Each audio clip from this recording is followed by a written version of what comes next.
مصر کی حکومت آ گئی حضرت یوسف علیہ السلام کے پاس. تو یہ پورا قافلہ یعقوب علیہ السلام کی آل اولاد, بیٹے بیٹیاں, پوتے پوتیاں, بہویں, بہت بڑا خاندان تھا.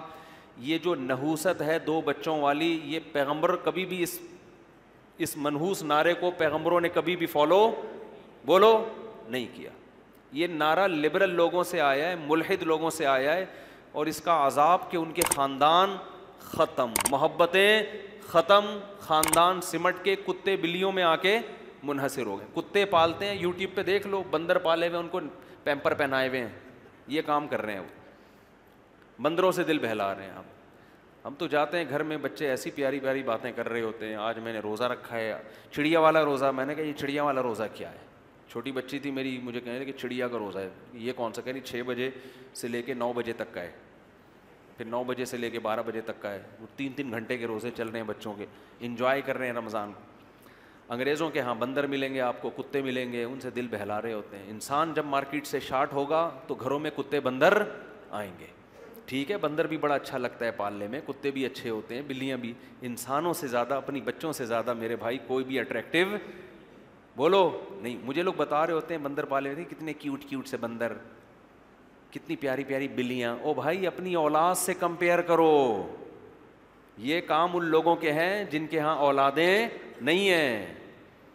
اپنی اولاد کو پال, وہ بڑھاپے میں تمہارا سہارے, بندر کیا کرے گا؟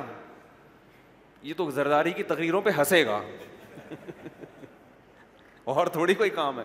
زرداری جب تقریر کریں گے نا کہ میں غربت کا خاتمہ چاہتا ہوں, مجھے غریب کو دیکھ کے ترس آتا ہے, تو بندر ہنسنے کے کام آئے گا, میم بنانے کے کام آئے گا, اس کے علاوہ تھوڑی کچھ ہوگا اس کا.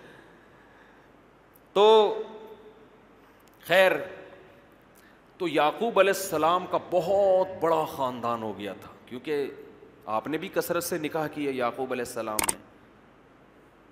ایک بیوی سے حضرت یوسف علیہ السلام بنیامین پیدا ہوئے, دوسری زوجہ سے دوسرے, اور اس کے بعد بھی آپ نے نکاح کیے. تو یہ پورے بیٹے بیٹیاں بہویں داماد, پورے خاندان کو لے کر آپ کہاں شفٹ ہو گئے؟ مصر میں. لیکن بہرحال مصر میں آپ اقلیت میں تھے, کیونکہ وہاں پہلے سے ایک بہت بڑی ریاست قائم تھی جو غیر مسلم تھی. یوسف علیہ السلام کے ہاتھ میں جب حکومت آئی ہے تو انہوں نے دین کی تبلیغ کی, وہاں بالآخر دین کافی حد تک پھیلتا چلا گیا, لیکن تھے بہرحال مینورٹی میں. بالآخر یوسف علیہ السلام کے انتقال کے بعد کچھ وقت اچھے لوگ آئے, آتے آتے پھر دوبارہ برے بادشاہ مسلط ہونا شروع. قوم پرستی. مصر کے ہر بادشاہ کو فرعون کہا جاتا تھا, سمجھ لیں, یہ لقب تھا مصر کے بادشاہ کا. کیا کہا جاتا تھا؟ فرعون. تو ان کو نا یہ قوم پرستی دنیا میں ہمیشہ سے ایک ایسا گندا نعرہ ہے جس نے انسانوں کو برباد کیا ہے. یہ ہمارے کنٹری کا نہیں ہے, یہ ہمارے ملک کا نہیں ہے, یہ ہماری قوم کا نہیں ہے, یہ پٹھان ہے, یہ پنجابی ہے, یہ مہاجر ہے, یہ سرائکی. یہ ایک بدبو. حدیث میں پتہ ہے ان نعروں کو کیا کہا گیا؟ یہ منتنا. منتنا کہتے ہیں جو مردہ گدھا نہیں پڑا ہوا ہوتا, یہ مردہ بکری کا بچہ, کیسی گھن آ رہی ہوتی ہے. تو آپ صلی اللہ علیہ وسلم نے قوم پرستی کے ان نعروں کو کیا کہا ہے؟ بدبودار. آپ سعودی عرب میں جائیں, وہ آپ کو ٹیڑھی نظروں سے دیکھ رہے ہیں, غیر ملکی ہے. وہ کوئی ہمارے ملک میں آئے, ہم اس کو ٹیڑھی نظروں سے دیکھ رہے ہیں, کوئی اور ہے, یہ ہمارا نہیں ہے. یہ تو لکیریں تو ہم نے بنائی ہیں بھائی. کلکم من آدم, حدیث میں آتا ہے تم سب کس کی اولاد ہو؟ آدم کی. تو یہاں بھی یہی ہوا کہ وہ کہتے تھے یہ غیر قوم کے لوگ ہیں, یہ وہاں سے آئے ہوئے ہیں, ہمارے کنٹری میں آئے ہوئے ہیں, ہمارے باپ بنے ہوئے ہیں. صحیح ہے نا. یوسف علیہ السلام تو حکومت میں تھے نا بھائی, قابلیت کی بیس پہ حکومت آپ کے ہاتھ میں آئی تھی. آپ نے تو مصر کی حکومت کو قحط سے, ہلاک ہونے سے بچایا, اور مصر کی گورنمنٹ کی معاشی ترقی کا ذریعہ بنے. اس بیس پہ تو آپ کو اس قوم کا شکر ادا کرنا چاہیے. لیکن بالآخر قوم پرستی نے کیا کیا کہ بادشاہ مسلط ہوتے چلے گئے اور بنی اسرائیل کو غلام بناتے چلے گئے کہ یہ دوسرے قوم کے لوگ ہیں, ان سے بدترین سلوک کرو. آج بھی ایسا ہی ہوتا ہے دنیا میں. جو قوم اقلیت میں ہوتی ہے اس کے رائٹس ہی نہیں ہیں, ان کو لوگ غلام بنا دیتے ہیں, ظلم شروع کر دیتے ہیں ان کے اوپر.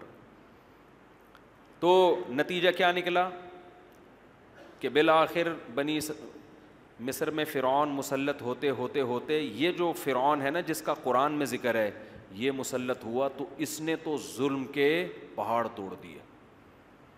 اس کو ہر وقت خطرہ لگا رہتا تھا کہ یہ قوم توحید پرست ہے، ایک نظریہ ہے اور ایک خدا کو ماننے والے لوگ ہیں، پیغمبروں کو ماننے والے لوگ ہیں۔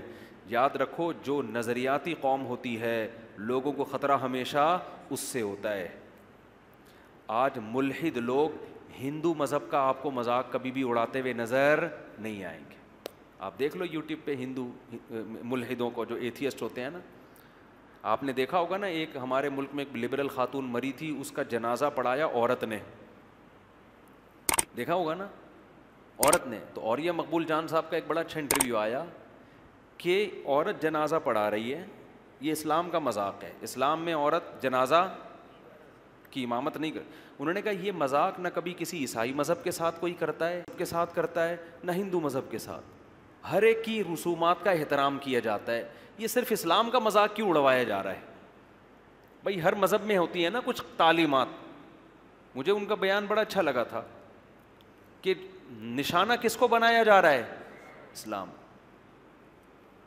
نبی صلی اللہ علیہ وسلم پہ اعتراضات کیے جاتے ہیں، آپ نے یہ کیا، آپ نے یہ کیا، آپ نے۔ ایک صاحب نے میرے بیان پہ اعتراض کیا، میں نے جلد نکاح کی ترغیب دی نا، ایک صاحب نے کہا کہ ان سے بولو، ان مولویوں سے بولو اپنی 9 سال کی بچی کا نکاح 50 سال کے آدمی سے کیا کریں، پھر پیغمبر کی سنت زندہ ہوگی۔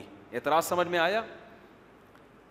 کہ جو کہتے ہیں نا جلد نکاحوں کی ترغیب، اس نے معاذ اللہ نقل کفر طنز کیا کہ تمہارے پیغمبر نے حضرت عائشہ سے نکاح کیا 6 سال میں، رخصتی ہوئی 9 سال میں، تو ان لوگوں سے بولو اپنی 9 سال کی بچیوں کا نکاح نا 50 سال کے آدمیوں سے کیا کرو، پھر ہم مانیں گے تم پیغمبر کی سنت پر عمل کر رہے ہو۔ اس کا جواب یہ ہے کہ اگر ہمیں کوئی 50 سال کے، ہم نبی کے دور میں ہوتے نا، اب تو نبوت کا دروازہ بند ہو گیا، کوئی سچا نبی ہو وہ 50 سال کا کیا 100 سال کا بھی ہوگا تو 9 سال کی بچی کا ہم فخر سے اس سے نکاح کریں گے، ہمیں اگر یقین ہوگا کہ یہ اللہ کے پیغمبر ہیں۔ اسلام میں یہ نہیں ہے کہ کوئی بھی 50 سال کا ہے تو اٹھا کے دے دو، بھائی ان کی قابلیت تو دیکھو، وہ کون ہے؟ اللہ کے پیغمبر۔ تو یقیناً اس سنت کو زندہ کریں گے، لیکن اللہ نے نبوت کا دروازہ بند کر دیا۔ ایک عیسائی عورت نے اعتراض کیا تھا، مجھ سے سوال پوچھا کہ اتنی کم عمر لڑکی سے نکاح کیا۔ میں نے کہا آپ بتاؤ اگر عیسیٰ علیہ السلام جن کو آپ نبی مانتی ہو آج موجود ہوتے اور آپ کی عمر کم ہوتی، آپ ان سے نکاح کرتی؟ اس نے کہا فوراً کرتی۔ تو میں نے کہا جیسے آپ کو ان کے پیغمبر ہونے کا یقین ہے، ابو بکر کو محمد صلی اللہ علیہ وسلم کے پیغمبر ہونے کا یقین، حضرت عائشہ کو محمد صلی اللہ علیہ وسلم کے پیغمبر ہونے کا یقین، اور کیسی کامیاب زندگی گزری ہے، کس قدر ساری زندگی حضرت عائشہ نے فخر کیا ہے۔ تو اسلام میں یہ نہیں ہے کہ 9 سال یا 10 سال کی بچی کا کسی بھی 50 سال کے آدمی سے آپ نکاح کر دیں، اگر اس کے اندر کوئی ایسی قابلیت ہے تو لوگ کرتے ہیں، آج بھی کرتے ہیں، مال دیکھ کے کر رہے ہوتے ہیں۔ آپ نے دیکھا نہیں ہے 70 سال کے بڈھے کروڑ پتی ہوتے ہیں، پیسوں کی بیس پر کم عمر لڑکیوں سے شادی کر رہے ہوتے ہیں، اور وہ کم عمر لڑکیاں اس نکاح پہ خوش ہوتی ہیں، کہتی ہیں ہمیں کوئی بات نہیں، بڈھا ہے کوئی مسئلہ نہیں، پیسہ ملے گا۔